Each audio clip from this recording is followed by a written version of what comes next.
Okay, so I'm watching the Celtics playoff game. I'm pissed off about that. My cats are pissed because they want to eat, but I want to tell you what I'm doing real quick because they keep talking shit about my Szechuan chicken.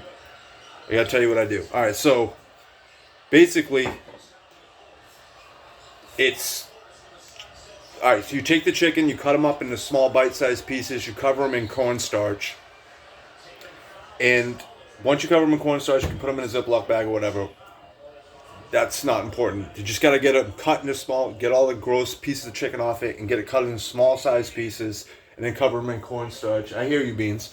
And then you're gonna take peanut oil or vegetable oil or whatever type of light oil. Not olive oil is too heavy, but then you just fry them till they're like browned. You know what I mean? And then just take them off and separate them. Now, what's important with this meal is the sauce, because that's where all the flavor comes from. So you want to use 3 tablespoons of soy sauce. You're all right. 3 tablespoons of soy sauce. 1.5 tablespoons of hoisin sauce. Rhymes with poison, but it's basically Asian barbecue sauce. It's dope. And then a tablespoon of sesame oil, which is really important if you're making any Chinese food. Now, it calls for Asian peppercorns for while you're cooking it. I can't find that shit, so I just use this peppercorn medley by McCormick, and it adds that same tingling flavor to your tongue when you're eating it. You also want to add, instead of black pepper, you want to add white pepper to your sauce, just a little bit. I'd say just like I don't know, half a teaspoon. Jesus Christ! And then this is important. This is Chinese cooking wine, Shaoxing cooking wine. It's really good. Spotted at a local Asian.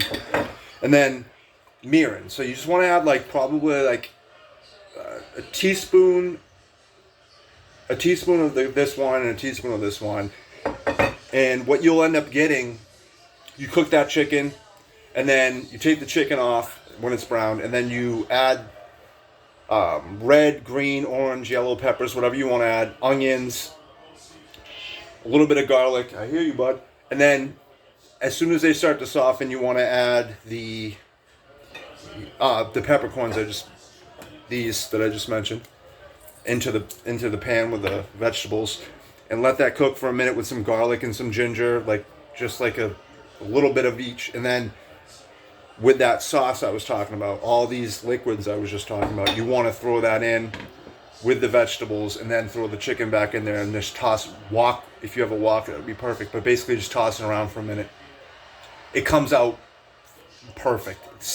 The leftovers are even better than the first time you eat it, so trust me when I tell you, just make sure you get these things, these Chinese cooking wines, because the aftertaste gives it like a smoky Chinese food flavor that you all love, and we all love. So just trust me, there's no oyster sauce, there's no fish sauce, there's nothing gross in that shit. That is just straight up really crack Chinese food. It's called Szechuan chicken, but trust me, do it.